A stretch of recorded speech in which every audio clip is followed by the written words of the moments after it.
Hey, hey, hey, you better watch out, Yogi. Here comes Mr. Ranger, and he's wearing a gun. Good evening, folks. You're listening to The Hour of the Time, and I'm still William Cooper. The White House issued a press release from the Office of the Press Secretary dated April 25th, 1999, entitled Remarks by the President at the Close of the Washington Summit, International Trade Center, 4:25 p.m. Eastern Daylight Time. In his remarks, he said this, and I quote, "There has been this breathtaking explosion of freedom, but the old order has not yet been replaced by a new one." Now, like of all you've been hearing on this broadcast, you have to understand that he's talking about the new world order, world totalitarian socialist government. He refers to it by many different names, encoded, if you will, but still he refers to it sometimes as the new dawn, the destiny of America, and a whole bunch of other Illuminati buzzwords. Ladies and gentlemen, you need to start paying very close attention to what's going on in this world. You're going to see an increasing wave of senseless violence. And if that doesn't work to take the guns out of the hands of the American people, well, something more tragic than you ever dreamed of will happen, such as the detonation of an atomic weapon in one of our major cities. Don't think they won't do it. They will. And they'll prepare you first. They'll say that it's some terrorist group that's stolen a weapon or acquired an atomic weapon or built an atomic weapon. Please, you had better wake up while we can still do something about this. And watch, it will come to pass. Make sure you have pen and paper by your side, folks, and be prepared to take copious notes as we continue sourcing and documenting the treason that has occurred over the years in this country to destroy the United States of America and bring about a one-world totalitarian socialist government. Oh, dear sheeple, if you only knew, if I could just shake you and wake you up, if I could just do something to make you understand what it is that we're losing. If we were given a hand in this, if we were allowed to participate and debate and help form what is coming, we might be able to create something good. Just the fact that it is being brought about through lies and deception and manipulation, and the death of many, many good people around the world, tells me that there's nothing good about it. In fact, it smells so bad I can smell the stench right here in our studios under the clear, beautiful blue Arizona skies. It's rotten. The people who are bringing about it are liars and deceivers. They are rotten. Remember,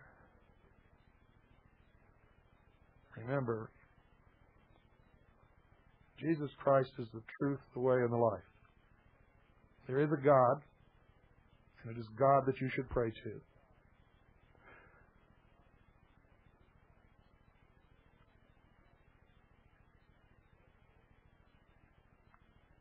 Lucifer, Satan, is the great deceiver. Anything born from so many lies and so much deception and so much manipulation is born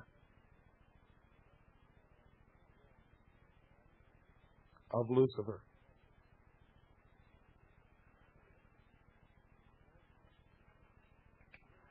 I hope you understand what I'm telling you. We're engaged in a war, ladies and gentlemen.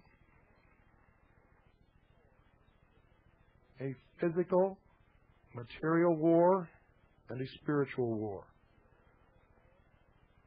And you must, at this time, take sides. You cannot wait any longer. You must take sides. We are at the fork in the road. Got to get all this stuff out to you, folks. Tonight, I'm going to cover a lot of things. I'm going to start off with the second annual report to Congress, January 1st, 1962, December the 31st, 1962.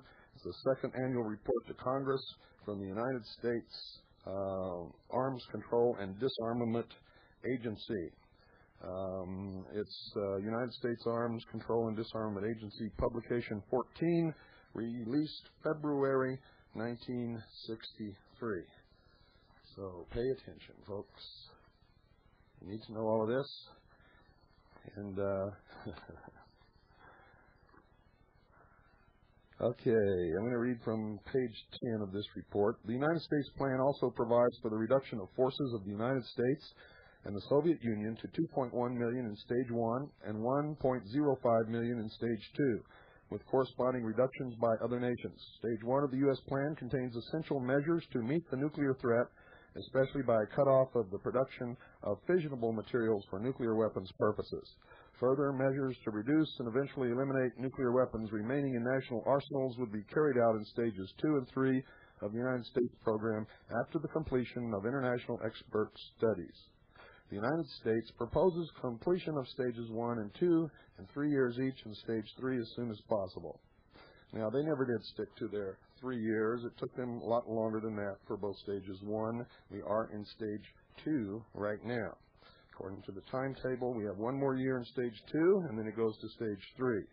Now, remember, these are actual documents, folks, that you can look up yourself. I've been reading directly from actual United States government documents since the early show last Thursday.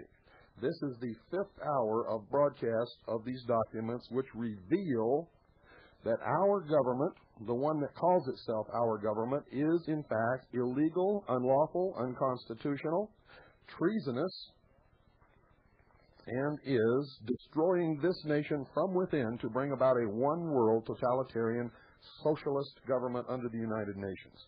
It is not conjecture. It is not Looney Tunes. It's not prophecy, as Mr. Kurt Saxon deems it. It is fact, and it's coming to you right out of these documents that prove it beyond any shadow of any doubt. And by the way, folks, if you see a black helicopter flying in your area, don't report it to us, because according to Kurt Saxon, it's only a UFO. I'll tell you, I never laughed so hard in my life as I did during the last hour listening to Kurt Saxon. But I helped him get on radio because he does teach you how to store food, teaches you how to defend yourself, and a few other things. But, folks, you better be listening with the right ear when you listen to that man and all these other people, too. He was, in fact, one of the first founding members of the Satanic Church in America. He was, in fact, as he said, kicked out of the John Birch Society because he was subversive. Ladies and gentlemen, that man is not on our side. According to his own broadcast, as soon as they get rid of all the people who should never have been born, then this is going to be a better world. Instead of calling in and asking the questions that you do, why don't you call in and ask him who those people are? Who's he talking about? You might find out that you're on his list. Then again, you might find out it's somebody else. It might be all the black people. Or all the red people, or all the Chinese people. I guarantee it's somebody that doesn't look like him. Guarantee you that. I continue. Ladies and gentlemen, provision is also made for appropriate inspection and verification at all stages. Adequate assurance must be provided not only as to arms destroyed, but also as to permitted levels of retained arms. It is not anticipated that verification would have to be excessive to be effective, but its intensity would be commensurate with the specific disarmament measure under consideration. The United States has suggested a progressive zonal system of inspection as a possible way of assuring observance of the treaty. Now, if you recently purchased a box of kicks and looked on the back of it, you saw the regions that the United States has been divided up into. They are teaching the children, course, most parents don't pay any attention to what's on the cereal box, nor what children watch on television, nor what children watch in their movies and videos. So, of course, most of you parents don't even know that. The United States plan further proposes the establishment of an international disarmament organization within the United Nations framework. It also contains specific provisions for a prohibition against placing weapons of mass destruction in outer space, the institution of measures aiming at reducing the risk of war which could be initiated prior to the conclusion of an overall disarmament treaty, and the strengthening of peacekeeping arrangements through improved procedures for peaceful settlements of disputes and the eventual establishment of an international peace force. Now, I'm sure even the most stupid listener out there can understand that if the United Nations has a peacekeeping force, then the United Nations is the boss, and that the United States has no sovereignty and, in fact, will be subject to the United Nations. The truth is, folks, it happened years ago. The United Nations and the United States of America are one and the same. The United States, the United Nations, and the Soviet Union are one and the same. Make you angry?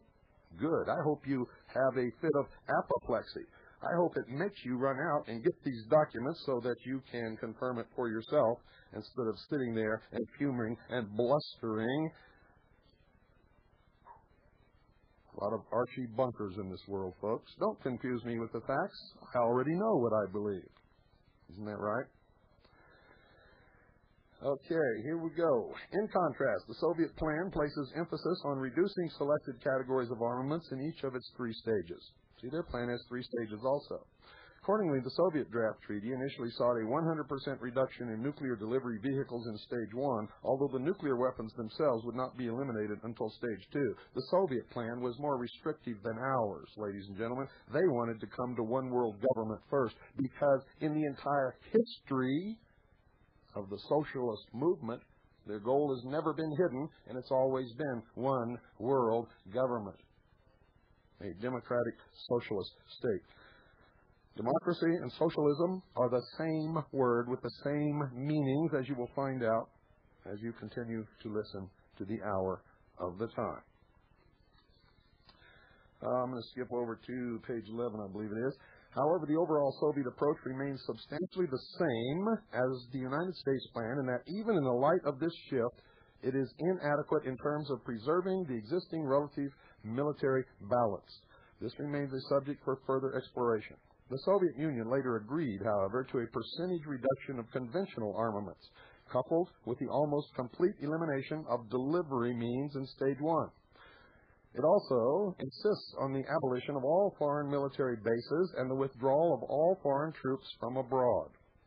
On the matter of force levels, the Soviet Union originally proposed Stage 1 levels of 1.7 million for the United States and the Soviet Union and Stage 2 levels of 1 million, although later expressing a willingness to accept a level of 1.9 million for Stage 1. The Soviet position on verification calls only for arrangements to verify the destruction of agreed numbers of armaments. It makes no provision for a check of remaining levels to determine, for example, whether weapons have been secretly hidden. According to the initial Soviet plan, all three stages were to occur over a 4-year period, with Stage 1 being carried out in 21 months. The overall time period was subsequently extended to 5 years, with Stage 1 extended to 2 years. Although the Soviet plan also advocates reliance upon a strengthened United Nations to maintain peace. You see, folks? This is way back there, ladies and gentlemen. This was written, remember, 1963, 1 year after the documents that I read to you last Friday.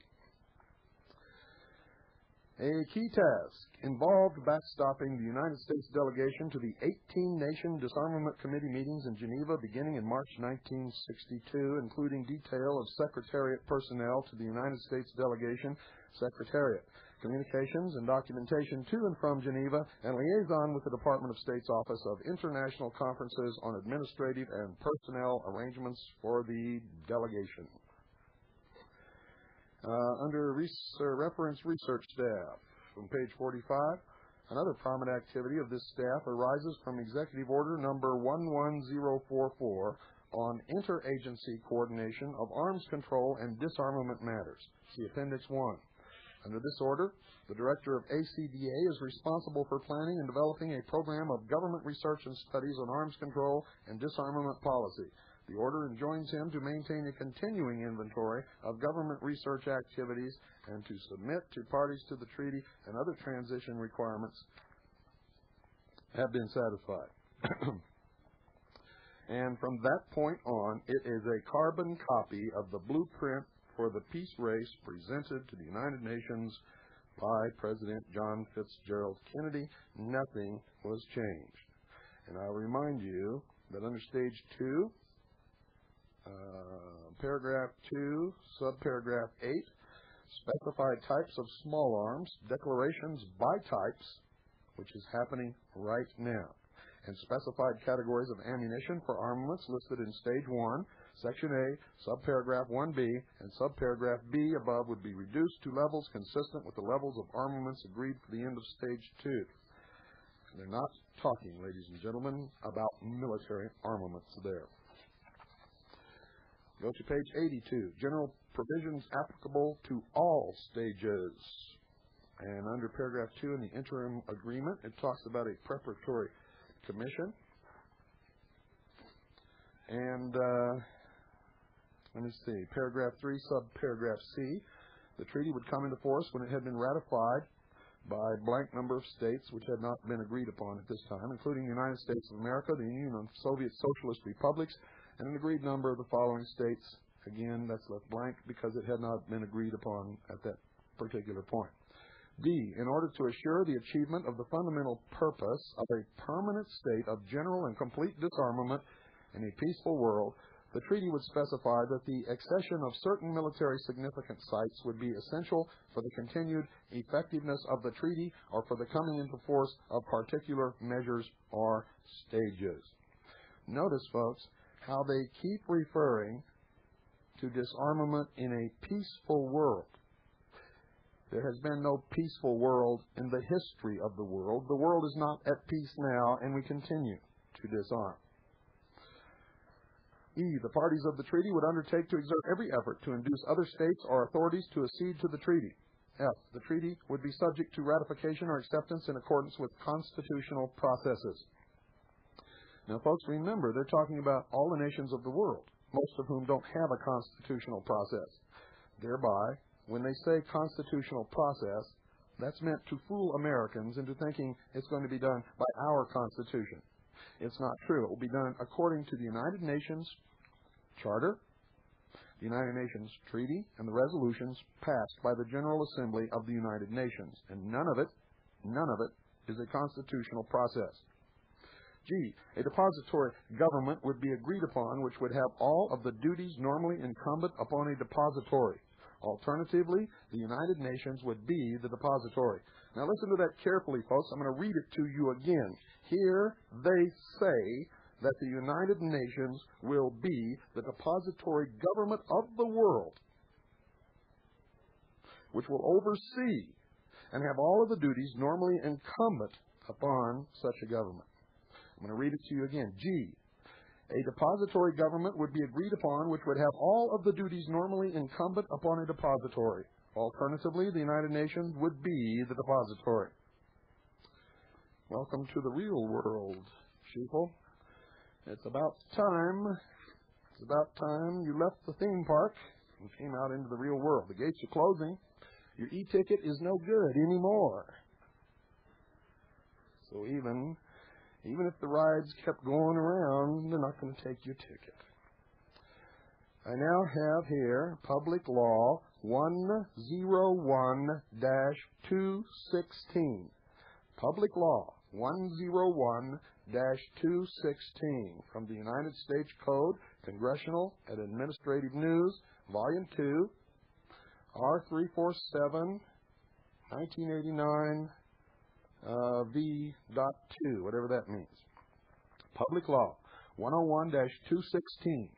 It was H.R., or House Resolution 1495, December the 11th, 1989, So if you're sitting there thinking, Cooper's reading all this old stuff that they never implemented and he's trying to scare us, listen to this, sheeple. Listen to this, Archie Bunker. Listen to this, all you good people who have already awakened and just need the ammunition to be able to fight. I'm giving it to you now. Public Law 101-216, which was H.R. 1495, December the 11th, 1989. 1989. Arms Control and Disarmament Amendments Act of 1989. So this isn't a new act, ladies and gentlemen. These are disarmament amendments of the original law that I've been reading to you. For legislative history of the Act, see page 1292, and on that page it recounts everything that you've heard from me since Thursday. So I'm going to go directly to these amendments. An act to amend the Arms Control and Disarmament Act to authorize appropriations for the Arms Control and Disarmament Agency and for other purposes. Being enacted by the Senate and House of Representatives of the United States of America in Congress assembled. Section 1, short title. This act may be cited as the Arms Control and Disarmament Amendments Act of 1989. Title 1, Arms Control and Disarmament Agency. Section 101, Authorization of Appropriations for Fiscal Year 1988. Section 49A of the Arms Control and Disarmament Act is amended to read as follows.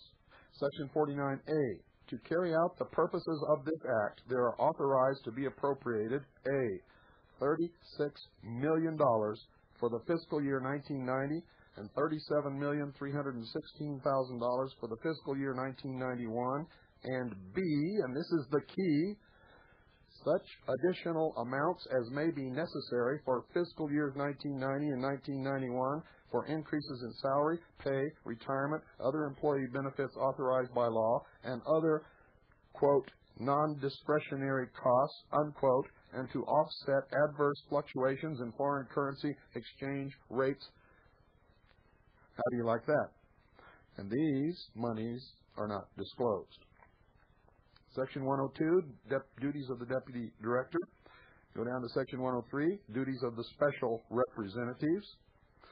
A, in general, Section 27 of the Arms Control and Disarmament Act, 22 United States Code 2567, is amended by striking out, quote, who shall perform, unquote, and all that follows through the period and inserting in lieu thereof the following, quote, one of whom should serve as special representative for conventional arms control negotiations, and the other should serve as special representative and chief science advisor to the director. The two special representatives shall perform their duties and exercise their powers under the direction of the President and the Secretary of State, acting through the director. Now we go over to, excuse me, folks. We go over to Public Law 101-216, Laws of the 101st Congress, First Session, December the 11th, and I quote verbatim.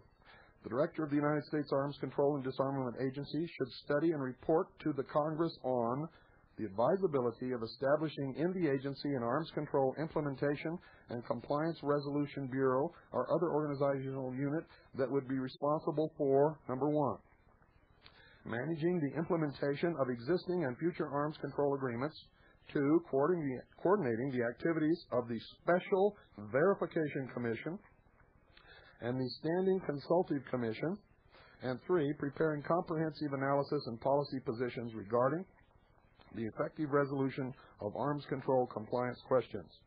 Section 105, Arms Control Verification. Establishment of working group. The President should establish a working group, one, to examine verification approaches to a strategic arms reduction agreement and other arms control agreements, and two, to assess the relevance of such agreements of the verification provisions of the treaty between the United States and the Union of Soviet Socialist Republics on the, quote, elimination of their intermediate range and short range missiles, signed at Washington, December 8, 1987, unquote. Go down to B, subparagraph B, proposed, prospective, and potential bilateral or multilateral arms treaties in the areas of nuclear, conventional, chemical, and space weapons. Two, the agency shall seek to improve United States verification and monitoring activities through the monitoring and support of relevant research and analysis. And 3, the agency shall provide detailed information on the activities pursuant to this section in its annual report to the Congress. Don't go away, folks. I'll be right back after this very short break.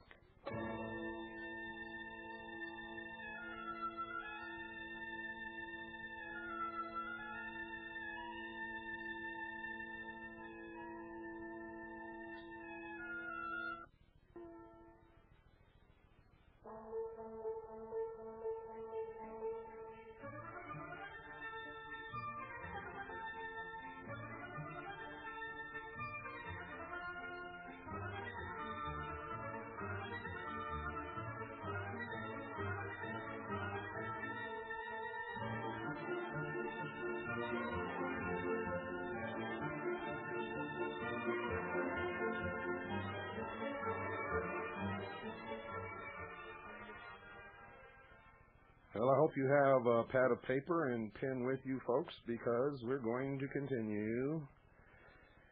And I go down to section 107, reporting requirement on prospects for conversion of United States defense industries. Now, did you hear me, ladies and gentlemen?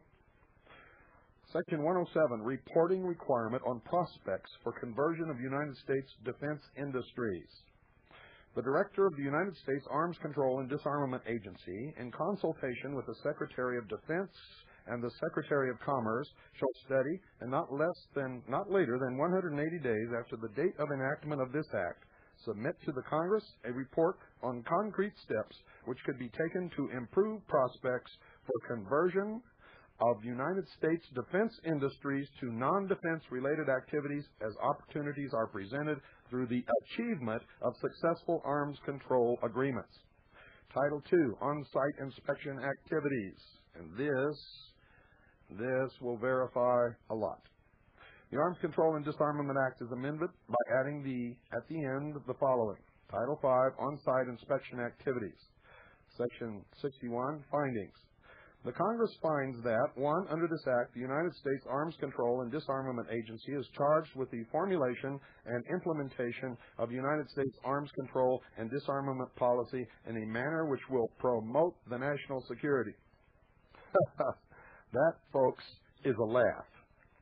Number 2, as defined in this Act, the terms arms control and disarmament mean, quote, the identification, verification, inspection, limitation, control, reduction, and elimination of armed forces and armaments of all kinds under international agreement to establish an effective system of international control.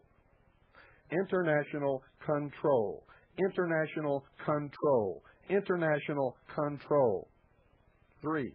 The On-Site Inspection Agency was established in 1988 pursuant to the INF Treaty to implement on behalf of the United States the inspection provisions of the INF Treaty. 4. On-site inspection activities under the INF Treaty include subsection A, inspections in the Soviet Union, Czechoslovakia, and the German Democratic Republic.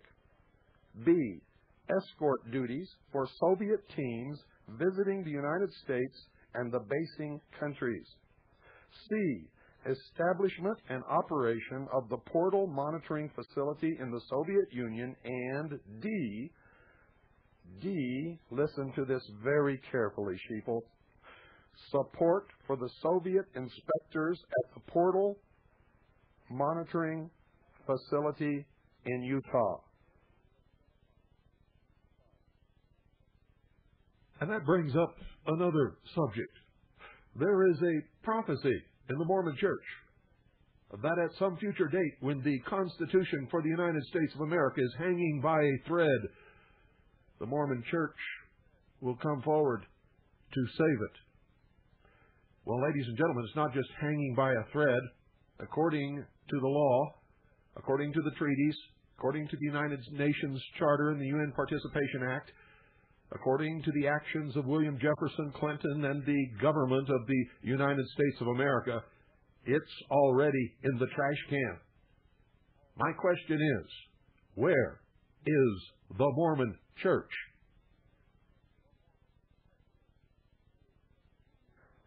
D, listen to this very carefully, sheeple.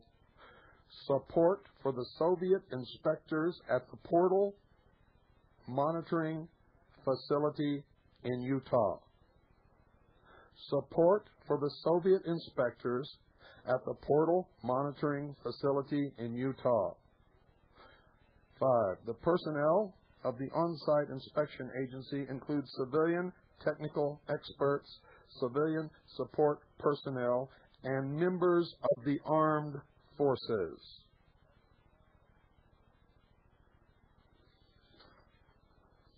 And I go now to Public Law 101-216, to Section 63, authorizations of appropriations for on-site inspection agency. They are authorized to be appropriated $49,830,000 for fiscal year 1990 and $48,831,000 for fiscal year 1991 for the expenses of the on-site inspection agency in carrying out on-site inspection activities pursuant to the INF Treaty. Section 64, definitions as used in this title. The term INF Treaty means the treaty between the United States and the Union of Soviet Socialist Republics on the elimination of their intermediate range and shorter range missiles signed at Washington December 8, 1987. And 2, the term OSIA means the on-site inspection agency established by the President or such other agency as may be designated by the President to carry out the on-site inspection provisions of the INF Treaty approved December the 11th, 1989. Act cited by popular name. This is from the United States Code 1988, Supplement 3, Popular Names, Index. Arms Control and Disarmament Act, Public Law 101-216, Title 1, Subsection 101-103A, 106, Title 2, Subsection 201, December the 11th, 1989, 103 Statutes at Large, 1853 to 1855. Public Law 102-228, Title 4, Subsection 401A, B, 402, December 12, 1991, 105 Statutes at Large, 1698 and 1699. The Arms Control Disarmament Act, Public Law 87-297, September 26, 1961, 75 Statutes at Law, 631, Title 22, Subsection 2551, ex sequitur. Public Law 88-186, November 26, 1963, 77 Statutes at Large, 3441. Public Law 88-426, Title 3, Subsection 305, 17, August 14, 1964, 78 Statutes at Large, 424. Public Law 88-448, Title 4, Subsection 401D, August 19, 1964, 78 Statutes at Large, 490. Public Law 89-27, May 27, 1965, 79 Statutes at Large, 118. Public Law 90-314, May 23, 1968, 82 Statutes at Large, 129. Public Law 91-246, May 12, 1970, 84 Statutes at Large, 207. Public Law 92-352, Title 3, Subsection 301, July 13, 1972, 86 Statutes at Large, 494. Public Law 94-141, Title 1, Subsection 141, 144 through 149, November 29, 1975, 89 Statutes at Large, 757-760.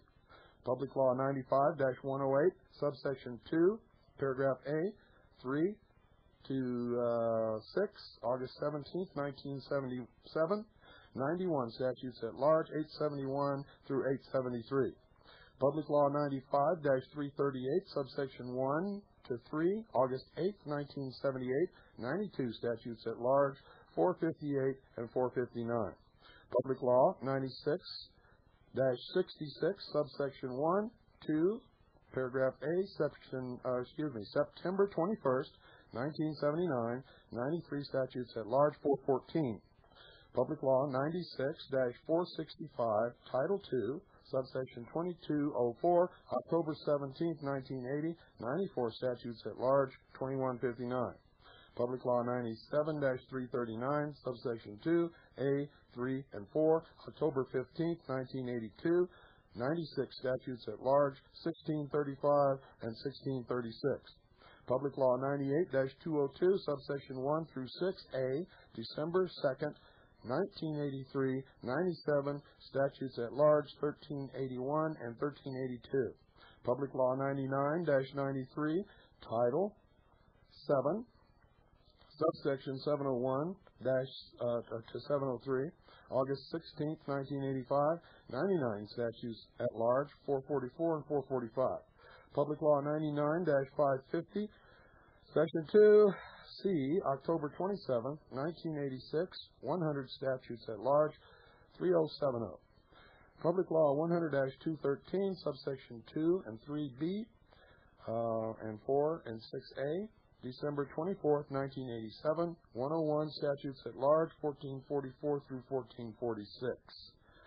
In there you will find that they took out, ladies and gentlemen, the portion which stated that no section of this treaty would be considered a requirement to disarm the American people. It is no longer in there. And they are, in fact, doing it. You cannot have a treaty that specifies complete and total disarmament if somebody's going to be still keeping their arms. It's gone. It's not there. Now I go to the congressional record of the House of Representatives, October 12, 1989, H7007, 7007. Listen carefully. The chairman. Are there further amendments to the amendment in the nature of a substitute? If not, the question is on the amendment in the nature of a substitute offered by the gentleman from Florida, Mr. Fashel, as amended. The amendment in the nature of a substitute as amended was agreed to. The chairman. Under the rule, the committee rises. Accordingly, the committee rose, and the Speaker pro temp, Mr. Neal of Massachusetts, having assumed the chair. Mr. Coleman of Texas, chairman of the committee of the whole House of the State of the Union, reported that the committee, having had under consideration the bill, H.R. 1495, to amend the Arms Control and Disarmament Act to authorize appropriations for the Arms Control and Disarmament Agency and for other purposes pursuant to House Resolution 255. He reported the bill back to the Committee of the Whole. The Speaker pro temp, under the rule, the previous question is ordered. The question is on the amendment. The amendment was agreed to. The Speaker pro temp, the question is on the engrossment and third reading of the bill. The bill was ordered to be engrossed and read a third time and was read the third time. The Speaker pro temp, the question is on the passage of the bill. The question was taken, and the Speaker pro temp announced that the ayes appeared to have it. Mr. Broomfield. Mr. Speaker, I object to the vote on the ground that a quorum is not present and make the point of order that a quorum is not present. The Speaker pro temp. Evidently, a quorum is not present. The Sergeant at Arms will notify absent members. The vote was taken by electronic device, and there were yeas 400, nays 11, not voting 21. All the names of who voted on this bill in the original Disarmament and Control Act is in this documentation of papers also. And now I go to the congressional record of the Senate. The Senate, November 17th, 1989. Mr. Pell. Mr. President, I strongly commend to the Senate this measure now before this body, the Arms Control and Disarmament Amendments Act of 1989. The amendment being offered today contains the mutually acceptable provisions of both the House Bill, H.R. 1495, and an original bill, Senate 1868, reported on November 9th by the Committee on Foreign Relations. And it goes through all this gobbledygook until we get to what's important here. And it talks about the committee is concerned about the sharp reduction of resources devoted to research on verification issues and wishes to make certain that verification and compliance are accorded the attention which will be necessary in the years ahead, as intensive and complex verification proposals are agreed upon and implemented accordingly. The amendment incorporates a House provision urging the President to establish a working group to examine various verification approaches to strategic arms reduction and other possible agreements, and to assess the relevance for such agreement of the verification provision of the International Nuclear Forces Treaty. Moreover, the amendment contains a provision proposed by the Senator from Massachusetts, Mr. Kerry, calling upon the agency to allocate sufficient resources to develop and maintain a comprehensive information and database on verification concepts, research, technologies, and systems. And we go down. The amendment also incorporates provisions on on-site inspection activities, and the appropriation authorized is $49,830,000 for fiscal year 1990 and $48,831,000 for fiscal year 1991 for the expenses of the on-site inspection agency in carrying out on-site inspection activities pursuant to the INF Treaty. Finally, this committee bill includes a provision completely acceptable to both sides offered by the Senator from Illinois, Mr. Simon, which calls upon the director of the agency to report to the Congress within 180 days on concrete steps which could be taken to improve prospects for conversion of significant portions of the United States defense industries to non-defense related activities as opportunities are presented through the achievement of successful arms control agreements. Excuse me, folks, I gotta take a little drink here.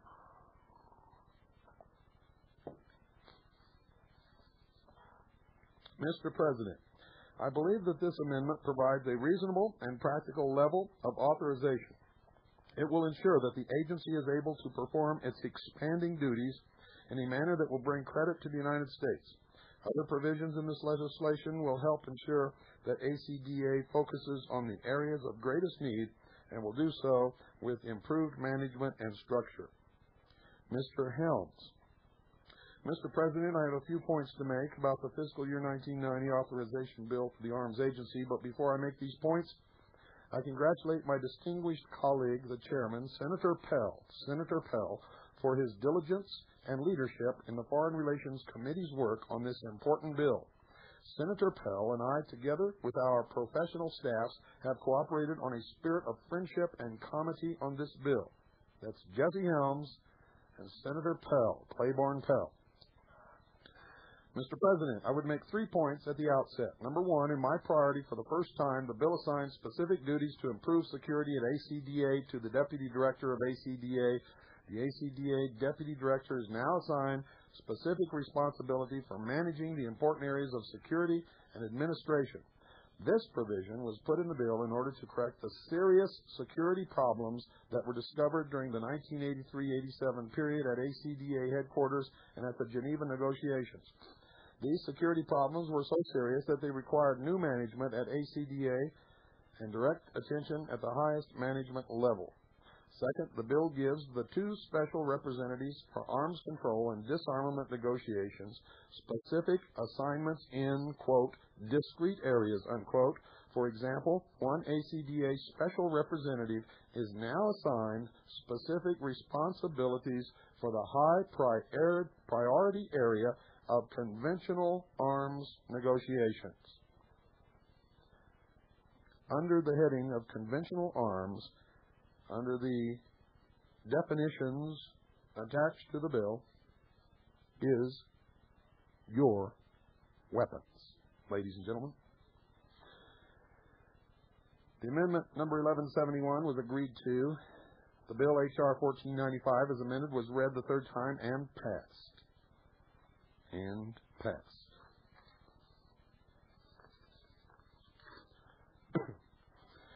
Congressional Records, Senate, March 1st. Under disarmament, Mr. Clark. Mr. President, I now desire to speak for a few minutes on the subject of disarmament, the climate toward disarmament in the Senate and in the country, and the prospects for disarmament in the coming conference at Geneva, which convenes on March 14th of this year. Mr. President, the morning newspapers carry the statement that the President is about to authorize the resumption of nuclear testing in the atmosphere. If he does this, I shall support him because I am confident that he has carefully weighed on the basis of information not available to me or to most of my colleagues the basic facts involved in that fateful decision. I am also confident he would not and will not take this tragic step unless he is convinced it is the only wise way to maintain our national security and our freedom. If atmospheric nuclear testing is to be resumed, obviously there is merit to making the decision before the disarmament conference meets. When it is the darkest, it is frequently just before the dawn. When it is the darkest, it is frequently just before the dawn. In business, in the law, and in other instances, when men came together to negotiate, frequently the break or the agreement comes at a time when things seem most hopeless, at a time when both sides are of the view that no progress is possible, but each is determined to make one more effort to achieve a mutually desired result. Mr. President, I suggest that we should look forward to the disarmament conference in the hope that something meaningful can come out of it. In considering that conference, we must give some thought to what is the position of the government of the United States. I think that position has been substantially misunderstood both in the country and in the Congress. One reason for my so thinking arises from a relatively short insertion in the record made by my good friend, the junior senator from Texas, Mr. Tower, on January 29th of this year, which appears in the record at page 1043. Look it up, folks.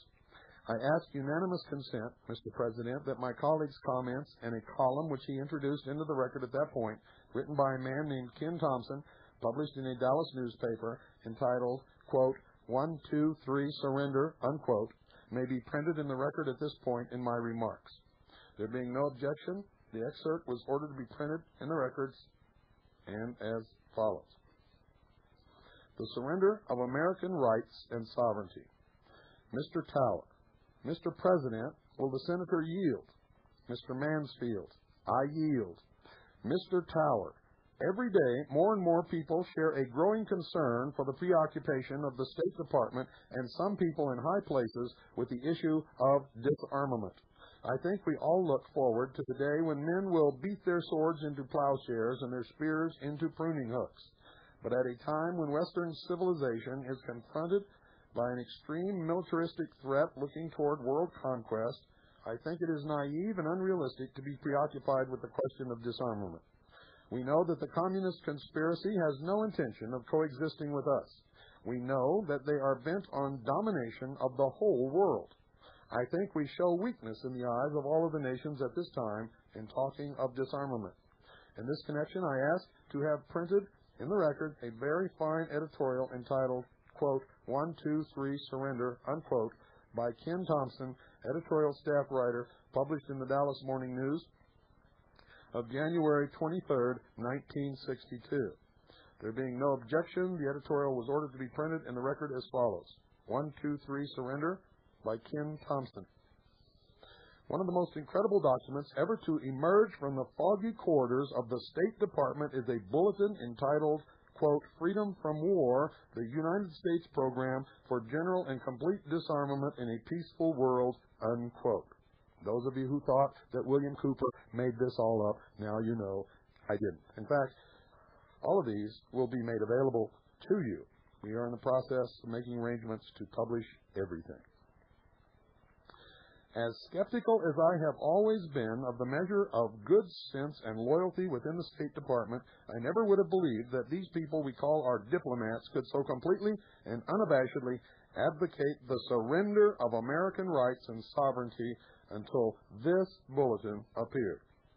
What it amounts to, in effect, is the official United States position on the subject of disarmament.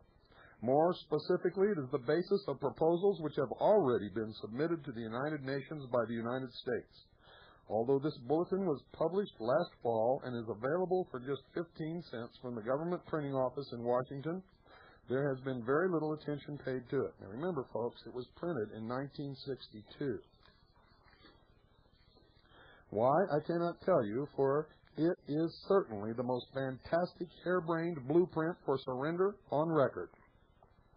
Old Nikita himself might just as well have written it, And if more of the American people knew about this scheme, there would be a nationwide uproar that would make the reaction to the Alger Hiss scandal look like another era of good feeling by comparison.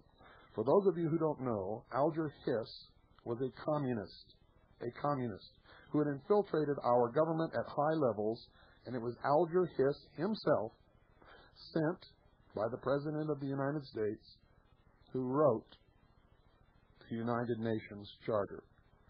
It was Alger Hiss who is mainly responsible for the formation of the UN in the form that it has taken. And it is Alger Hiss who is responsible for convincing the President and his advisors to go along with the whole scheme, ladies and gentlemen. Communist. Now, if you've been reading the liberal press, now that the socialists and communists are in charge, you know that there is a move afoot to exonerate Alger Hiss. To exonerate him. I continue. Last September, President Kennedy addressed the United Nations and spoke of the desire of the United States to reach an agreement on disarmament. His stand has been echoed by Adlai Stevenson, our chief delegate and ambassador to the United Nations. Where Kennedy and Stevenson spoke in general terms, the State Department bulletin deals in specifics. It supplies the term for those vague goals the administration hopes to gain through the United Nations. What are these terms?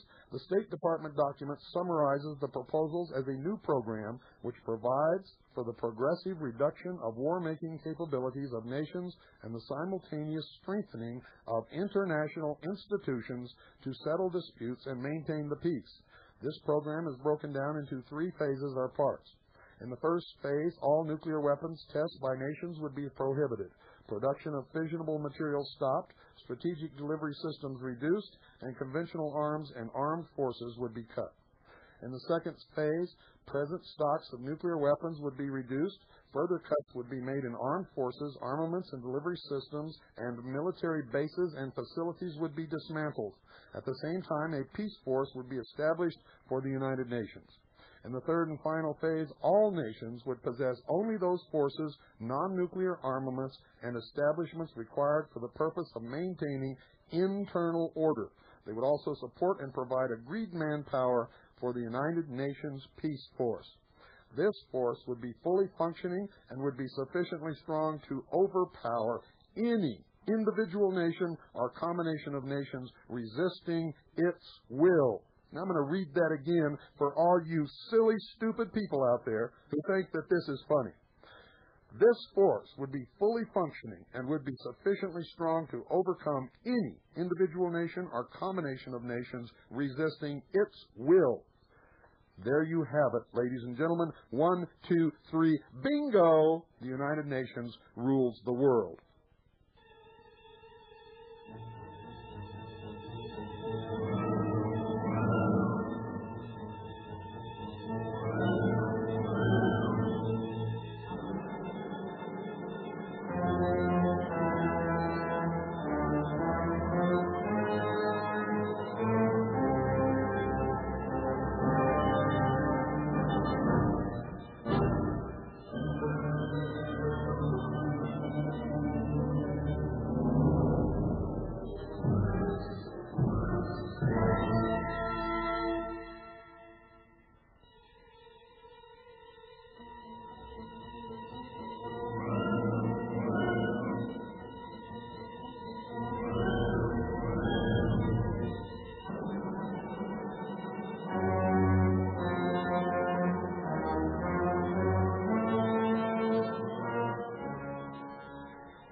The counterfeit government, which calls itself the government of the United States of America, is not,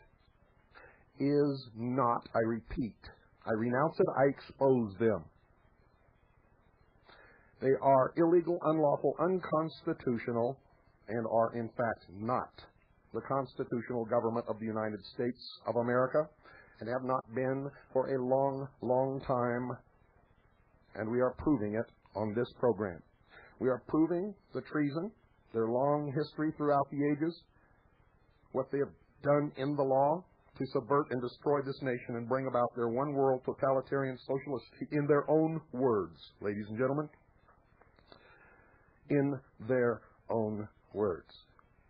I wrote about all this in my book as I first began to open my eyes and discover what was happening when I was a member of the Office of Naval Intelligence many years ago. After over 20 years of research, I wrote a book. In this book, I outlined everything that I had discovered and eventually began broadcasting on May the 4th, 1992, the hour of the time. Many people began to listen to this program in disbelief, set out to prove me wrong, and found the documentation that I stated to be, in fact, in existence, to be real. Many of them joined my intelligence gathering organization, CAGI, the Citizens Agency for Joint Intelligence, and began operating in secret, digging out information wherever they worked, wherever they lived, in government, out of government, within law enforcement agencies, within the military, everywhere. And we have put it together piece by piece, point by point, and everyone who has set out to prove me wrong has proved me right. And we have as our guest tonight one of those people, a CAGI member, one of the best researchers in our organization, who has duplicated all of my original research, as have several others. Whenever we assign research projects or whenever someone volunteers for a research project, we always assign other CAGI members to duplicate the research. In this manner, if one misses something, the other one invariably catches it. On the other end of this phone, ladies and gentlemen, is a man named Paul, who has operated in secret for many months, digging out what you are hearing in this series on treason. It is a duplication of my original research, and he has produced by far the most voluminous amount of material from his documentation of the treason, the destruction of the United States of America, than any other CAGI member to date, although there are other CAGI members working on this material, and some have contributed substantially. Paul, I want to welcome you to the hour of the time. Thank you, Mr. Cooper. And why don't we start out? I remember, to this day, I don't know if you read my book. Did you? Parts of it. I haven't had time to finish it. You've been too busy, haven't you? A little bit, yeah. Well, I remember sitting at home one day, and you as a CAGI member, of course, had a phone number to be able to reach me at any time that you need to. And you called me at home and said that you had been listening to the hour of the time and wanted to find documentation for some of the things that I had put out over the air. And I told you where this documentation was and what it was, and you asked me if I could furnish it to you, and what was my answer, Paul? Well, yeah, we have to dig it up ourselves. That's the way to do it. So I told you had to dig it up yourself, and of course nobody ever likes to hear that, but what did you do after that? Well, I had some trouble trying to find it in the library, and you just kind of guided me along as to, I wasn't aware there was an appendix to the congressional record, and you stated that there was, and I went and dug further, and sure enough, it was there.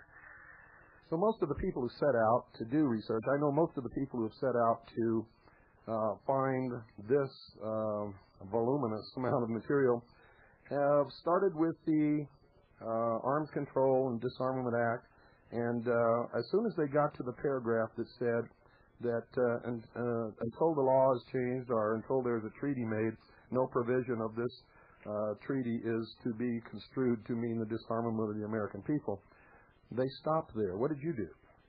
Well, I remember your program last spring with you were discussing the disarmament, and you told the people to go do their homework and look it up, and I went and looked it up, and it's so unbelievable. I kept looking and looking, and I kept digging and digging, and it's unbelievable what's there. And there's a lot more there that we haven't had time to dig up. That's true. Can you take us sort of step by step? Where did you go, and what did you do, and how did you ultimately find? I remember one conversation we had. You said you'd reached a dead end and the librarian wasn't too helpful, and I gave you some hints on how to handle the librarian. And did you ever use any of those techniques that I gave you? Well, definitely, yes. When dealing with librarians, unfortunately, many of them don't know much what's going on in the federal document area. And the nicer a person is, and when you work with the librarian and sometimes suggest things instead of telling them what to do, they are a lot more friendly, and they really will do what they can to find things. And unfortunately, I've had to dig things up on my own that they couldn't even find. And it just takes a little common sense and some digging to find things. And it's important to work with the librarians, though, and really show that you appreciate all the work that they're doing and how they're teaching us to find these things too. In other words, a little bit of honey goes a long way, doesn't it? Yeah, a long way. You ever take her a flower or a bag of donuts or something? Not yet. That library is quite a ways from here, so and usually it's a different librarian, so it's kind of hard to work that one out. But they do want to have access to the information, and when it's available, they've all been very interested in it. So I'm trying to work with them as soon as we get it available. So it begins to open their eyes also, doesn't it? Oh yeah, they had no idea whatsoever. Actually, no one does. Paul, the biggest reason that I wanted you on the program tonight is because I keep getting from people, well, I'm just one helpless person. I don't have access to the material that you do. I don't know how to do research. And what they're really telling me is, oh, it sounds like work. I'm not going to do that.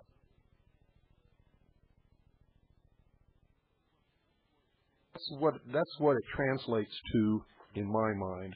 And I'm not going to let them get away with it. So I wanted you on the show tonight because when I tell them that every bit of this is in the public domain and anybody that's got perseverance and is willing to work can dig it out. And you're living proof of that, aren't you? Yes, I must admit so. It sure helped with all your input with, that disarmament program you did and, let alone the banking and all the other areas I've worked with. But you also gave Mrs. Smith's address at the end of that program to thank her, and I also dropped her a line and thanked her, and between you and she both, you have walked me through. Some things are, because we don't know much about libraries, hard to find, and, thanks to you and Stan when he was still helping you and Bernadine, all three of you I probably wouldn't have found half of what I did if it weren't for your help. So, those guidelines really do help people, and they save a lot of time. Absolutely. And the program that we did on Bernadine Smith's material, you then, through me, contacted her, and she was able to help you in your research also. Exactly. Well, why don't you start out and tell us how you began and what you started to find, and tell us about some of the mileposts, in other words, those times when you just stood there and said, oh, my God, and then what you did next. And also, I want to make a point, folks, that this guy, this isn't the only thing he has to do. This is a very busy person. He attends classes, he has commitments, he has family commitments, just like everybody. He has a lot of work to do, and really, tell you the truth, when he first started this, he expressed a doubt as to whether he would have the time to do this research or not. And he certainly persevered and made the time. And he didn't have any more free time than, I would say, probably 95% of all of you listening. So why don't you go ahead and start. I'm just going to turn it over to you, and I'll tell you when the break gets here, and just tell us the whole story. Well, there's three things I'd like to start out with, first of all. First of all, I'd like to thank you for discussing this on Shortwave, because that's the only way I found out about it, okay? And I thank you for that and your help and Stan's help, because he helped me. He was still helping you at that time. And secondly, I'd also like to thank your sponsor, Swiss America, for financing your airtime so that, some of us out here are waking up, and we are working on doing things about that. And, thirdly, Bernadine, you gave me her address, and I contacted her, and between all three of you, this work wouldn't be where it is right now. So first of all, that's important that, all of you realize how much you've helped, and we're in this together. But I remember the first program, on a whim, I picked up the shortwave about a year or so ago, and I don't know how I tuned in, but I tuned in, and one of the nights you were discussing disarmament, and that it was all documented and in the federal documents, and it was unbelievable, and I jotted down some things, and my notes were kind of hard to read, and thankfully you ran a rerun. And I taped that one, and I started going to the library to find out if it was true, because you challenged us to do our homework. Well, I didn't want to believe it was true, but if it was, it's something seriously we all better face. You're listening to WBCQ, Monticello, Maine, USA. This is the Hour of the Time. I'm William Cooper. You're listening to a series of tapes that originally were broadcast in January of 1994. See, folks, what you've been missing by not listening to the Hour of the Time?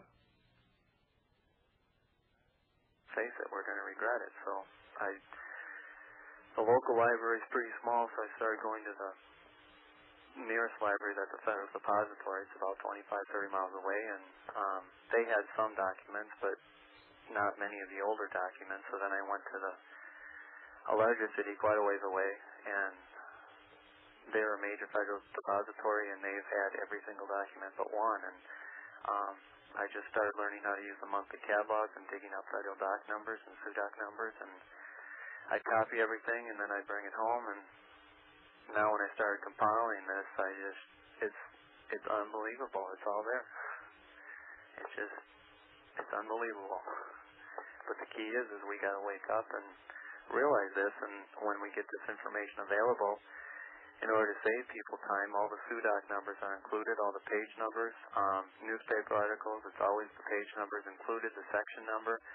So if anybody wants to confirm it, and it's important that they do confirm it for themselves, this will save them a lot of time in the library so they can get educated and educate other people and start moving ahead and saving our country, because it's getting down to the wire. And as you get through all this documentation with the public, if they're going to start realizing that if they don't act now, they're going to be staring at some AK-47s to their head. So, what was the first document you found where you realized that this was in fact treason? I went right in sequence with the way you did the program, and I believe it would have been the Public Light 7297, and then off of that comes the blueprint for the peace race and the State Department document 7277. And that showed you, in fact, that the United States was operating jointly with the Soviet Union in order to create a one-world government. Yes, and that they were planning a one-world government under the United Nations, and they were pretty open about it. But the people, from what I have heard, I wasn't even born then, but from the people I've talked to, there was a lot of resistance. The American people did not want this, and that explains one reason why it's so under the rug right now. And it's all there if people would just look, but they're not open about it because they know the American people don't want it, and they wouldn't want it. And it's got to be done in secret, otherwise it wouldn't be happening. But they're getting more and more bold. So after Public Light 7297, a lot of things kind of happened, probably through guidance and stuff, but I started finding out where to find out how many times it was voted on and amended. Fine, it was passed in 1961, well, is it current now? And through digging and documentation, I got it all the way to the current date as in Supplement 4 of the United States Code, and it's still there, and they've even added to it, and they've even made it a little bit more explicit. So off of that, with a blueprint for the peace race and then 7277, I remember skimming through a section in your book on the one world government, because if anyone sits down and thinks about it, what is the purpose of a complete and total disarmament? The whole purpose is a one world government, and to most people that's a new idea, and that's so easily documented. It's unbelievable. It's just we got to know where to look, and that's when I ran into that one problem, finding the appendix from, I believe it was 1955, and different testimony entered into the congressional record openly talking about a one world government. And that's when I called you, and you told me there is an appendix. You just got to dig a little bit deeper, and sure enough, it's all there. Did you ever get mad at me because I wouldn't really give you the answers you wanted to hear, but made you go work for it? No. I've been raised that it's when you do things yourself, you're a lot more. It's far better down the road, and I just appreciated how much help you did give, because it's learning how to dig up these documents is something no one can put a price on. When I go into a library now, 95%, if not more, I can put my finger on it instantly because I know how to find it. And to me, I probably wouldn't have known that if you just would have told me how to get the number. And I appreciate you not telling me. Well, you're a rare individual because most people do get angry. But in this process, you have, in fact, become an expert library researcher and, in fact, are better at finding things in a library than probably 99% of all librarians who do this as a profession for their entire life. Unfortunately, yes. We would hope our librarians would know, and there are some really good librarians out there, and they really try to help. And yes, there are. We certainly don't want to take away from them. There are some excellent librarians out there. But unfortunately, in that socialist mentality, there's a lot of them who don't care, and they don't have the foggiest idea, and they let you know that too. Yeah, and a lot of them are indeed, in fact, socialist, aren't they? Oh yeah. And could account for the disappearance of some books from some libraries, although I'm not accusing them of that because we don't know who, in fact, is removing certain books from libraries. But this is happening across the country. Have you discovered that in your research? Yes. Every single document I've looked for, I have found. But sometimes you got to come in from a different avenue. And the one main library I do most of my research at, I sent down for the State Department document 7277, and they couldn't find it. I asked the librarian, I said it was an important document, if she could go look, and she went and looked personally, twice. And she came back up and she said, all I can tell you is that it was either stolen or it was misshelved. And I thought, well, isn't that a coincidence? But I was able to get that one through library loan, so I just came in from a different angle, and thankfully it wasn't stolen at that library or disappeared. So now, since then, we've done a library search and found that, as far as we can tell, on the library search computers, it only exists in 2 libraries in the country at the present time. We are not going to name those libraries because we do not want them to disappear from those libraries. However, it is for sale in the John Birch Society bookstores across the country. So if you have a Birch Society bookstore in your town, you can get a copy of 7277 from them. Or you can just wait until we finish the publication of this entire set of documents. The entire research project will be published as a complete set of documents with total and complete references and sources and everything. I mean, it will be the most incredible evidence of the treasonous destruction of the United States of America that's ever been published in the history of this country. Now, Paul, during your research, you at some point found, as I found many years ago as a member of the Office of Naval Intelligence, that it was not coming to world government, but in fact the world government was already instituted and in place, and we are subordinate to the United Nations Charter at this time and are, in actual fact, a state of the United Nations. What did you think when you discovered that? To tell you the honest truth, all of this stuff that I have found and documented and, with your help found, it just, I still shake my head. I know I do believe it because I've gone and I've dug it up and I've copied it and I've read it. It's so unbelievable that some of our political leaders, in fact most of them, either out of ignorance or just because they believe in this, would sell out our country. I mean, that is really hard to believe, and it's really hard to accept, and that's one of the main reasons I documented this. I mean, this stuff is far out, and I had to go, dig it up. And if it is true, it's something we got to face up to and be responsible and deal with it and move ahead. And if it isn't, well, so be it. Well, unfortunately, it is true, and I've told you at times too. There's times when it's just like a dream. I'd wish someone would prove me wrong, and I'd wish someone would say, "Wake up!" It's just a dream, and unfortunately, it's not. That's right, it's not. And all of this documentation comes right out of the congressional record, right out of the United States code books, right out of the records of the United Nations, right out of the newspapers of the world, right out of State Department documentation. This is not conjecture at all. It is actual fact. And according to the Executive and Judicial Department interpretation of Article 6 of the United States Constitution, the United States of America, in fact, does not exist anymore, but is a state of the United Nations under the United Nations Charter, and they are, in fact, in the process of disarming all nations of the world to bring into reality their one-world totalitarian socialist state. And one interesting thing I'd like to throw in, and that it's very clear in the State Department document 7277, word for word, it states specifically that the states, meaning the countries' armies, will be reduced, and they cannot. Their forces will be reduced in such a small number where there is no way they can challenge the UN Army. And that is a serious thing that the people must realize, is that if we do have somewhat of a military left, it is only for policing at a national level, and not challenge the UN in any form. Yeah, and the real reason for it will be to police us. Yes.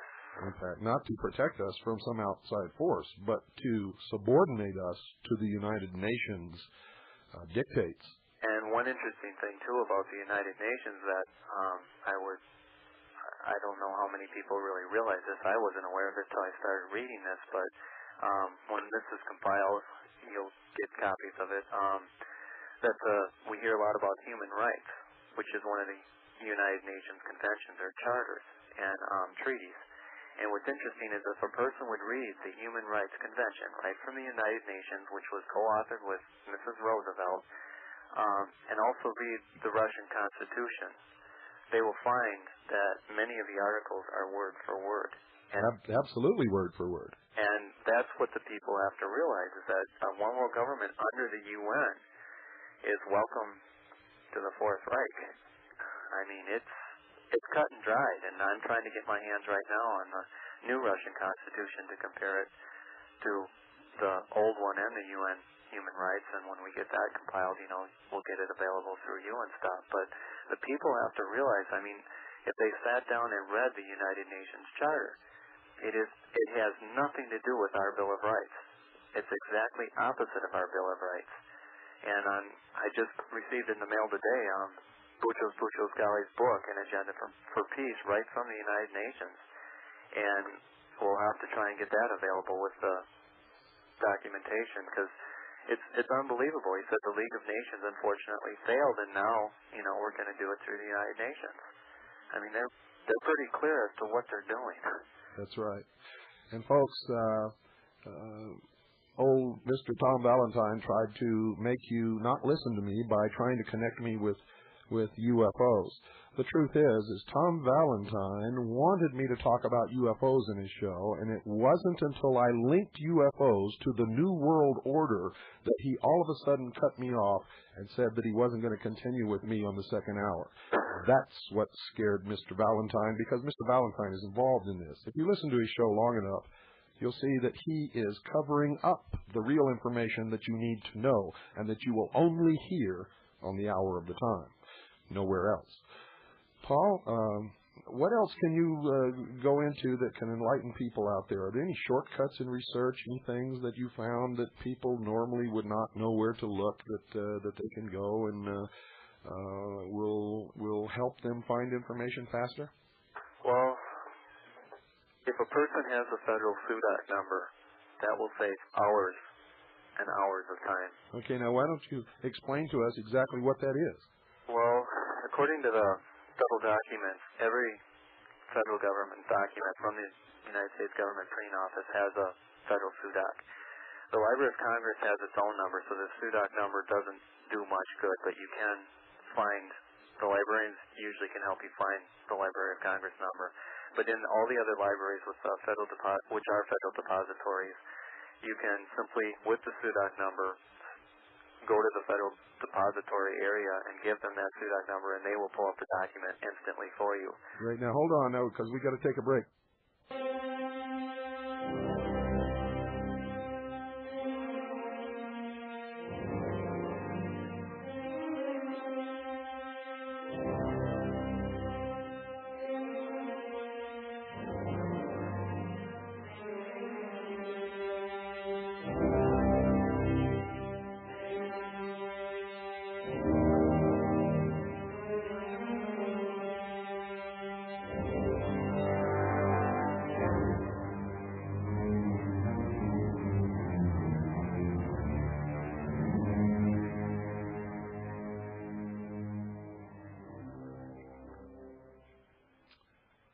Okay, Paul, can you continue where you left off? Sure. When we were talking about the federal SUDAC numbers, the key issue is that the library is not a federal depository. And you can ask any librarian if your local library is. If it isn't, though, all you need is that federal SUDAC number, and you give them the number and the title with it, and they will transfer that document in. Either they will copy it for you, or they will transfer it in where you can copy it or study it. So that's why when I compiled all this, every single page has the federal SUDAC number or a state stat or a federal stat number. And newspaper articles, I got to the point where I'd get leads from different people, or I'd see copies of different so-called patriot stuff, and it was rather annoying because they never gave page numbers and usually just dates. And unfortunately, I did find a lot of typographical errors, and there are some documents that I never did find. And there are in fact a lot of documents floating around the patriot community that are frauds. Isn't that correct? That's what I would say, yes. And unless people go document it themselves, they'll never know if they're being deceived or if they know what's actually going on. And that's why when we get this available, it's the page number, the section number, everything is included, so anyone can go look it up themselves and find it. Now, there's one thing is if you want to go look up any type of federal document, and there's thousands of them out there, and they're still being published currently, is there's a government publication called the Monthly Catalog. Some of these are published just monthly, and you'll find them in the library monthly in a paper soft cover. Some of the libraries, the larger libraries, will actually bind these into books, usually by year, bi-yearly. It depends how how fat the books are for each month. But if you want to look up like State Department 7277, you simply look up the title in the monthly catalog in the index, and sometimes you gotta dig and look under different subject headings. But you should probably find that one under Freedom from War, but you're not gonna find it the date that as of it was released, September 1961. You probably won't find it until October or November, sometimes even 5 months later in the monthly catalog. So sometimes it takes some digging through different monthly catalogs, finding that actual federal document as to when it was printed in the monthly catalog. And in the monthly catalog, you will be given the federal SUDAC number. And from there, you simply show the librarian that number, and they'll pull up the document, or they'll transfer it in from another library. And not all libraries will have the monthly catalog, so you'll have to find a library that has the monthly catalog where you can look it up, or all this documentation that we'll make available. They won't even need access to monthly catalogs. They'll just have a doc number, and they can send it in through library loan or whatever, and it'll save hours and hours of time. And unfortunately, it's rather annoying when, not on your end, Bill, but on other people's end, that they would have certain citations, and they don't exist. Now, either it's a typographical error, or it's an honest mistake, or it's an intentional mistake, and you never know unless you go dig it up, and that's crucial, especially with a lot of these far-fetched ideas coming out in the so-called patriots. Yeah. Did you ever go look for one document that I ever cited that was not in existence? Let's see. Did I ever run that by me one more time? Did you ever hear me cite a document on this show or in my book and go look for that document and not be able to find it? No. Every single document that you have talked about, I have been able to find. I want to take a moment here to talk to the audience for just a second. Many of you fax us newspaper articles, information, newsletters. Some of you send this stuff through the mail. And I've got to tell you right now, anything that we get that does not specifically state the source, the location, the page, the section, all of these things that we're talking about here, we never use. You're wasting your time if you send us something that we cannot find. If you just send us a page with writing on it, or you clip out an article in a paper and you don't write the name of the paper, the date that the paper came out on, the page that this article appeared on, or the section and the page of the newspaper, it just goes into the trash can because we can't use it. Everything that's ever sent to us, we farm out to a CAGI member, or else I do the research myself, or Carolyn does it, and it must be duplicated by us so that we know it's genuine before we ever use it. If you are not willing to do that for us when you send these things to us, then don't bother sending them. Recently, I got several pages Xeroxed from a book. Whoever sent these pages to us had very carefully cut out the page numbers and the name of the book on the pages before he sent them. Why he would ever do that, I don't know. However, since I've read The Two Babylons, I recognize that these were pages from the book The Two Babylons. And since we have the book, we didn't need it. But why would anybody do something like that? Why would anybody send us information that would not reference the source? Well, folks, sometimes it's because you don't know to do that, and you think you're doing us a favor. And sometimes it's a completely fraudulent document with the intention of getting me to use it in order to discredit William Cooper, Cadgy, and the Hour of the Time. It'll never work, because if we can't duplicate the research, folks, it's never used by Cadgy, by William Cooper, or by the Hour of the Time. Paul, you recently took a trip. Where'd you go? I was in Washington, D.C. You were in the mouth of the beast. Got it. And did you have some interesting experiences while you were there? Yeah, very interesting. Would you like to recount some of the more interesting? Yeah. I'd like to throw one other thing out, though, quick on the research and stuff. What still I find astonishing is that I did rather well in school, and I went to a private school, thankfully, because my parents sacrificed for that. But what surprises me is I have not met one person to this day who knows what exists in the libraries and how to find it in person. And I find it so fascinating that there are thousands of government documents. They have years and years of government documents on weather control and all these different subjects that exist.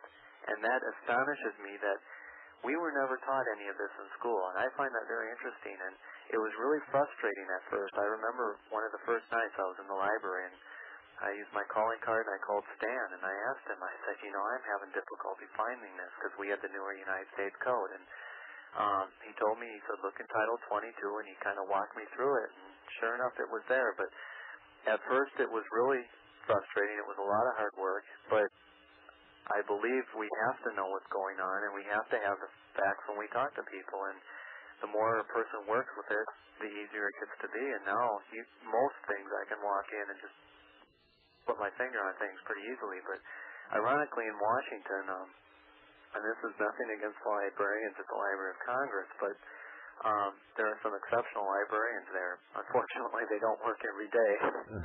But it was really interesting in the law library section. I was asking them actually what is a charter and how it's issued by Congress and what are the rules and how a person can find that, and they didn't know. And that's something I had to pursue on my own, and I had another lead from a friend, and I have to go through the Judiciary Committee on that. But it's just because a person may not find the answer they're looking for at that time, you got to come in from on different angles, different perspectives, and you got to keep digging until you find it, or until you prove that whatever lead you're going on is not an accurate lead. And that was interesting, and it was interesting too as everything was shut down conveniently for the weather. And there, up here, we just had a week of 35 below. It's cold, but down there, they're a bunch of socialists. They're more than willing to get a free day off. But when we were down there, we paid a little visit to the House of the Temple, which is ironically 13 blocks directly north of the White House and in a perfect square with Washington's obelisk with Capitol. And it's a very interesting building. And now, many of our listeners don't know what you're talking about. Some of them are new listeners. Just exactly what is the House of the Temple, Paul? House of the Temple is the head building of the Supreme Council of the Southern Jurisdiction of the Scottish Rite of the 33rd degree. And I didn't know it existed. I lived out in Washington for a while, and until I started tuning into you, I had no idea what the secret societies were, and obviously the Masons, and I didn't even know that place existed until I ran into someone who said that, and I made it a point to visit there the next time I went to Washington, and we did visit. And ironically, when you see the outside of the building, there are two sphinxes in front. One has its eyes wide open, and one has its eyes semi-closed or semi-open, and According to the tour guide, they're symbolic of power and knowledge, and you can't have one without the other and vice versa. And the temple is shaped... Now, wait a minute. Did you hear that, folks? Power and knowledge, and you can't have one without the other. My people perish for lack of knowledge. Go ahead, Paul. Okay. And you'll notice that the temple is shaped at the top. It's a pyramid without a capstone on it, but there's 33 columns on the outside, and they're all 33 feet tall. And the walls, as you go in the temple, on the front door, on the knocker, is a lion's head, okay, on each door. And as you go in, the walls are 8 feet thick of solid marble. I believe it's marble or granite. 8 feet solid thick. And what's interesting is as you go in there, the tour guide had an interesting comment. He said that what the Masons teach is freedom of thought, freedom of speech, and freedom of action, which is an interesting freedom that's added.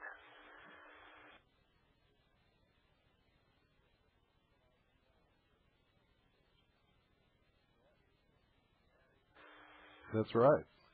Very interesting, because you and when your guest Ralph Epperson were on, you very clearly pointed out the freedom of action. And as you go in, they're willing to let you take photographs. They're willing to let you actually do a movie or video camera. There's one room they won't let you do that in, and that's J. Edgar Hoover's room, who was a 33rd degree and a Knights Templar, and among other things. But they show different pictures of major people who are Masons, and the symbology, they come across like they're a very benevolent group, and I've documented in Albert Pike's book, Morals and Dogma. He has his own special room there, and his body is buried at the temple. That's right, his body. General Christopher Albert Pike is buried in the house of the temple. Exactly. And what's interesting is I did find Morals and Dogma at a library, but conveniently some of the pages have been cut out. But beside the point, it's very clear that the first 3 degrees, he's very clear in his book about that, they don't know what's going on. And the tour guide and the few Masons I meet, they come across like they're a very benevolent, charitable organization. And if a person didn't know the secret underlying truth as to what the 33rd degrees and higher know, they probably would be awestruck with the whole temple. But thankfully, the symbology is everywhere. The serpents, as you look on the outside of the temple, looking in on 3 sides, you'll see the rising sun with the double-headed eagle, which is the new symbol of coat of arms for Russia. It's on their new coins, the double-headed eagle. And you'll also see the serpents. What's fascinating inside, sometime, Bill, maybe you should have someone go and do a video, then you can make that available, like the Hotel it's Luxor? Luxor, yeah. Yeah, because I think people, it confirms everything that you've said about the secret societies, but one of the most astonishing things, it's no matter where we turn, we keep finding these people. They were rather excited because they have a Masonic apron, and it's a very special Masonic apron. The picture that we see of the man standing on the moon in the spacesuit is conveniently holding this Masonic apron. Now, wait a minute. Let's go back. Which photograph are you talking about? I'm trying to remember which one. If he's just standing there facing, the viewer. Is he holding the flag or anything? I don't recall if he's holding the flag. All I know is he pointed out he was holding the Masonic apron, and you could see it clearly in the photograph, the square and the compass, if you look, and that's what blew me away, so I didn't even notice. All I noticed, it was, when I grew up in school, that is the common picture we saw of the man standing on the moon. And what floored me was his letter was there. He was a 33rd degree Mason, and I'm not familiar with, that was before my time, and if you mention the name, I'm sure I can tell you exactly who it was. He had a letter there. He was a 33rd degree Mason, and I don't know what the big deal was. Maybe they exposed it to the moon atmosphere or something, but it's clearly visible in the picture, and they have it on display, the picture showing this, and they have the actual apron there, too. They also have President Bush's, some of his cufflinks with Vice President Quayle. They have a couple letters from Mrs. Bush. Albert Pike has his own room, just like J. Edgar Hoover, and he supposedly has over 400 or 500 actual writings or works, and morals and dogma were everywhere in that room. The library is open to the public, and the library is just loaded with Masonic literature, and anyone can go read this stuff and find it for themselves. It's clear. And now, can you imagine how much power they had in the United States and in the world with J. Edgar Hoover, a 33rd degree Freemason, hand-picking the agents for the Federal Bureau of Investigation, digging up dirt on all the people in office throughout this country, and then paying them a visit and telling them, hey, we got this, this, and this on you, and if you don't go along with us, you're sunk. And you wonder how Washington is controlled. If they don't have dirt on you, they'll get dirt on you. Imagine being invited to the home of a very prominent and wealthy man, and then being shown to the library to wait until the person you're coming in to meet is available. And so you sit there alone in the library or the parlor. And then all of a sudden, a door opens, and two naked women run in, sit on your lap, and a photographer snaps a picture, or the whole thing is videotaped secretly. Do you think anybody's going to believe you when you tell them the truth? Of course not. It's very easy. It's very easy to either dig up dirt or manufacture dirt on anyone and blackmail them, ladies and gentlemen. Also, while the head of the Federal Bureau of Investigation, J. Edgar Hoover,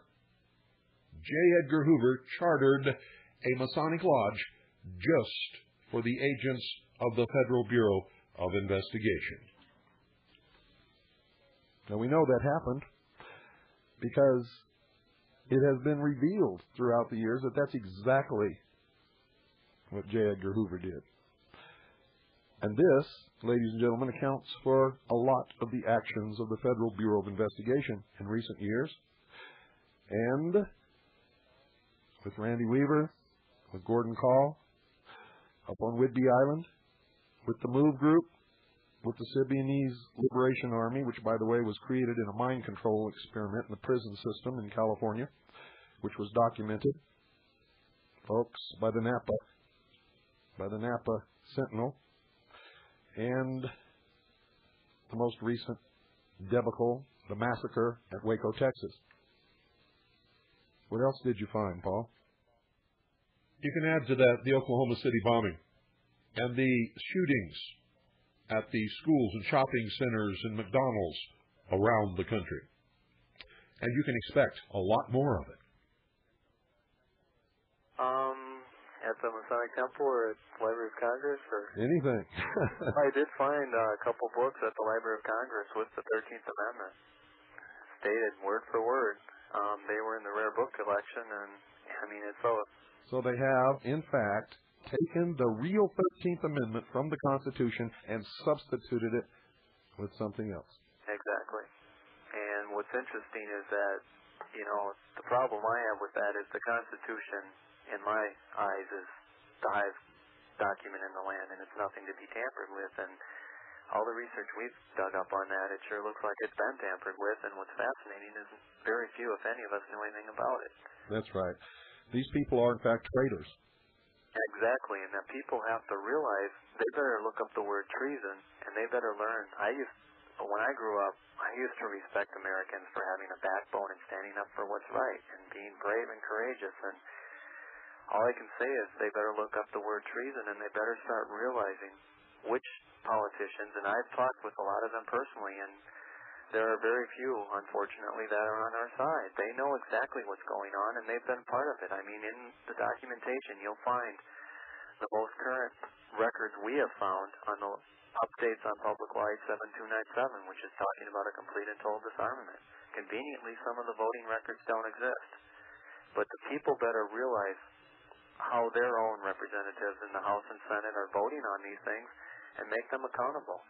And if they're selling out the country, get them out of office and get some decent people in, because this is flat-out treason, and they're getting so bold. And as you know, you go through all this documentation, Bill, the people are going to start realizing how bold they are a lot of these newspaper articles, I got leads from other people, and some of them I just ran across skimming through the papers, and they are very bold. I just mentioned to you, it's on its way.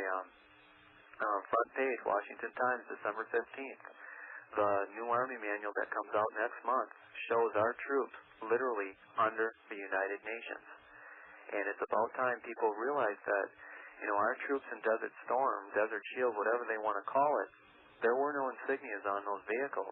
Desert Scam is the real word. There you go. That's exactly what it was. And I have George Bush's exact quote from the weekly compilation. I just got that, where he said that Desert Storm, that whatever war you want to call it, that was implementing the New World Order, word for word from a government printing office document. And the people, the documentation is all available. The key is now we got to start moving ahead and start realizing the traitors, they have to be taken out of office. And we're not. If they're scared about doing that, they better realize. They better reflect back on Russia and communism and socialism. They better understand what it is in their mind, and they better start reading Gorbachev's own book called Perestroika, which some of it's in the documentation, where he is openly a socialist, he is openly a communist, and he just happens to have an office on the Presidio, the oldest running military base in the United States in San Francisco. And anyone can go get his phone number out of the library.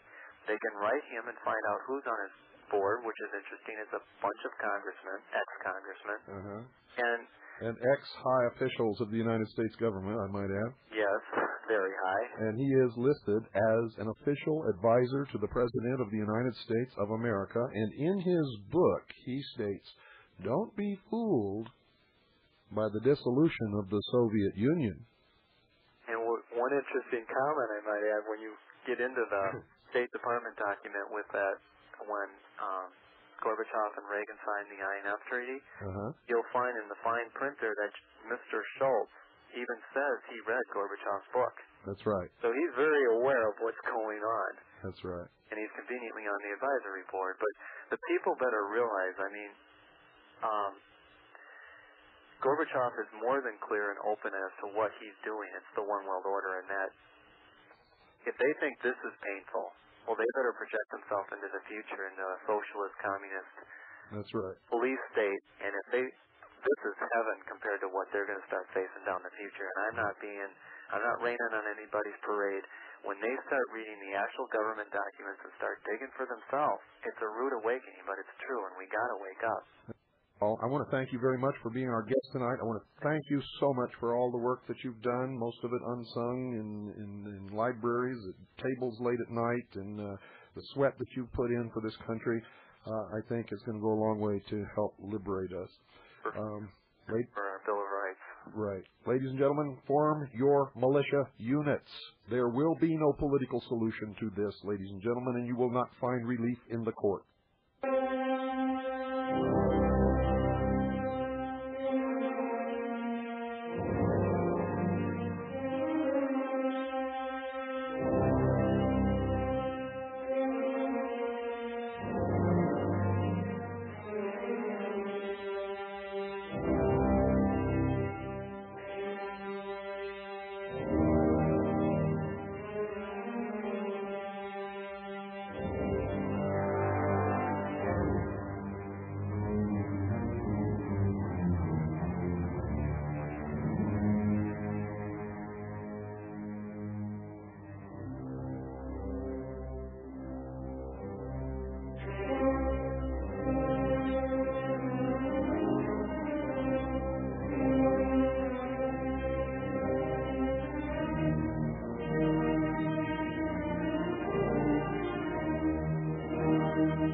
Vladimir Lenin, the founder of the Soviet Union, defined peace as the elimination of all opposition to socialism.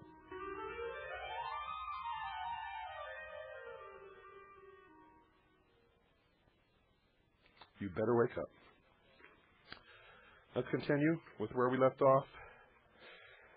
Yesterday at the end of the early show, and I was reading an article from the Congressional Record of the Senate, And let me see. This was from page 1962, page 3217, Congressional Record of the Senate. I'll back up just a little bit so you get the gist of what this was all about. In the first phase, all nuclear weapons tests by nations would be prohibited, production of fissionable material stopped, strategic delivery systems reduced, and conventional arms and armed forces would be cut. In the second phase, present stocks of nuclear weapons would be reduced. Further cuts would be made in armed forces, armaments, and delivery systems, and military bases and facilities would be dismantled. At the same time, a peace force would be established for the United Nations. A peace force would be established for the United Nations. In the third and final phase, all nations would possess only those forces, non-nuclear armaments and establishments required for the purpose of maintaining internal order. Of maintaining internal order, not defending us. They would also support and provide agreed manpower for a United Nations peace force. Ladies and gentlemen, you must understand, if you've studied the history of socialism and communism, that the need for an internal force to maintain internal order has always been necessary in those systems, because the threat is always revolution. The threat is always revolution when the people discover what it is, what it really means, what kind of life they have under socialism and or communism. And remember, as you continue to hear our nation referred to as a democracy, V.I. Lenin and Karl Marx both said that democracy is indispensable to socialism.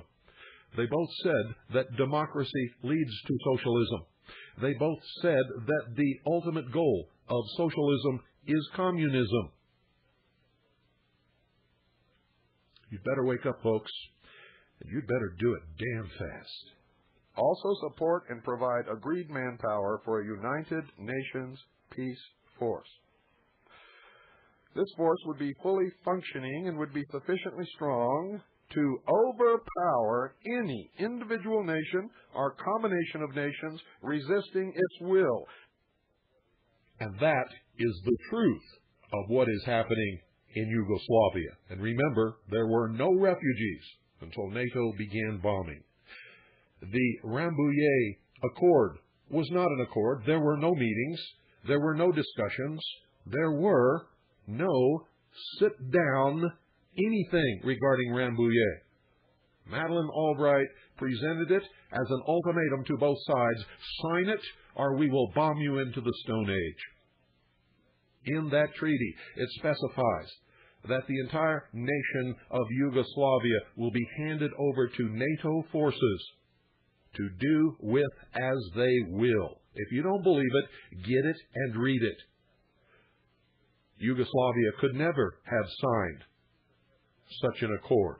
No nation could ever have signed such an accord. The United States of America would never sign such an accord.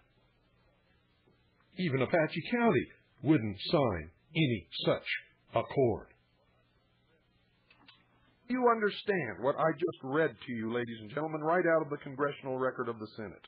Let me read it again, should you have wax in your ears or some other obstruction between you and your radio. This force would be fully functioning and would be sufficiently strong to overpower any individual nation or combination of nations resisting its will.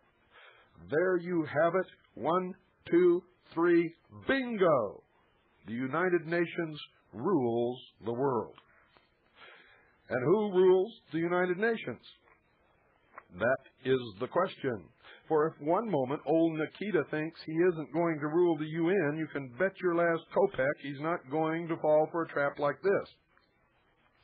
As soon as he and Mr. Nehru, Mr. Nkrumah, Mr. Sukarno, and a few other scoundrels count enough votes to come up with a winning combination, such a proposal will be a natural for them, and there won't be any more kopecks left for us to count. That's the beauty of the system from Mr. Khrushchev's point of view. Of course, it's heads he wins, tails we lose. And speaking of votes, one of the most interesting, if most frightening aspects of this proposal is the lineup on an 18-nation negotiating body in the United Nations, which soon will be considering this disarmament scheme. You will all remember, ladies and gentlemen, that Khrushchev took off his shoe and banged it on the desk at a meeting of the United Nations, where he told the United States of America in no uncertain terms, we don't have to invade you. We don't have to bring an army over here. We don't even have to bomb you. You will be destroyed from within. And then he said those chilling words, we will bury you. He was telling the truth because he knew that old tail gunner McCarthy was right. And since they vilified McCarthy and made anyone who looks for socialists and communists in government the villain, they have infiltrated our government. They have taken over our government. They are destroying it from within. They are in control. Originally, this committee was composed of 5 Western nations, Britain, Canada, France, Italy, and the United States, and 5 Soviet bloc nations, Bulgaria, Czechoslovakia, Poland, Romania, and the Union of Soviet Socialist Republics. But the sharp division of these 2 factions resulted in a complete deadlock, and on June 27, 1960, the Soviets walked out. Then somebody came up with the bright idea of adding 8 independent nations to the committee as a compromise. 2 Asian, 2 African, 2 Latin American, 1 Middle Eastern, and 1 European. The future of this country and of the free world may very well depend upon how those 8 nations line up. At the moment, the future is looking very dark. For from Asia, they picked Burma and India. From Africa, Nigeria and Ethiopia. From Latin America, Mexico and Brazil. Egypt from the Middle East and Sweden from Europe. 5 of these nations, a clear majority, recently voted in favor of seating Red China in the United Nations and kicking Chang out. These 5 nations are Burma, Egypt, Ethiopia, India, and Sweden. Moreover, Mexico was the only Latin American nation, other than Cuba, of course, to oppose flatly a resolution by the Organization of American States calling for a foreign ministers' conference on the Cuban threat of communist invasion of the hemisphere. Brazil, which refused to support this same measure by abstaining on the vote, has already proclaimed its disapproval of any measures which the foreign ministers might take to deal with Castro. The Brazilian government has officially called upon the United States and other hemisphere nations to coexist with Cuban communism. How many friends does this leave the United States on the all-important United Nations Disarmament Committee? You count them. I'm sick. From Mr. Clark. Readers of the record will note that my distinguished colleague made certain statements to which I take strong dissent. First, he said, every day more and more people share a growing concern for the preoccupation of the State Department and some people in high places with the issue of disarmament. Second, he said, I think it is naive and unrealistic to be preoccupied with the question of disarmament. And we're going to leave it right there, folks. We'll continue on Monday night, and I will back it up to the beginning of Mr. Clark's recitation in Congress. And I hope that you think long and hard about what you've been listening to over the weekend. Do you want to live under a totalitarian socialist world government where there is no Bill of Rights, where there is no protection for the individual, that the sacrifice of the individual for the betterment of the group is the law of the land, and that you might be given some privileges, but privileges can be taken away as quickly as they are handed out? And remember the United Nations resolution that makes it okay to be a member of any religion as long as that religion is legal. The United Nations has only approved one religion in its history, and that is the Baha'i faith. I suggest you look it up and see what it is, because you're going to be amazed at what the New World religion turns out to be. Good night, folks. God bless each and every single one of you. And God bless America.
Ladies and gentlemen, there is a prophecy in the Mormon Church, which many Mormon patriots are fond of quoting to me. Of course, they're good people, good, solid American patriots who believe in the family, in the Constitution, the Bill of Rights, and the great principles and ideals upon which this nation was based. But they don't know how far, to what level we have sunk.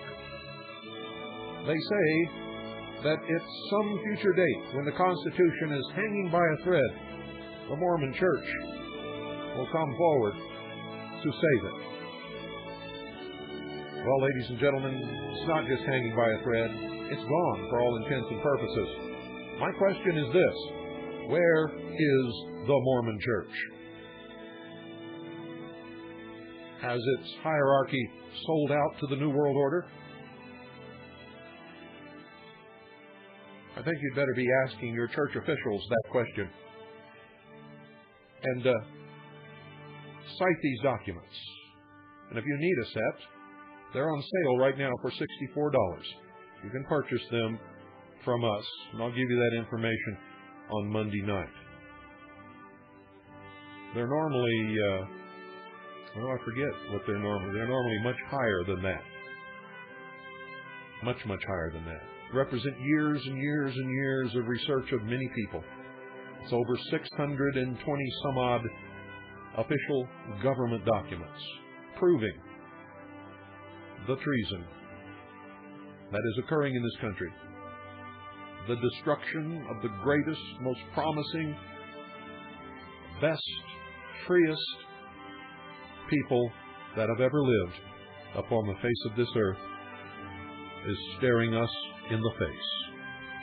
You had better wake up. You'd better do it very quickly.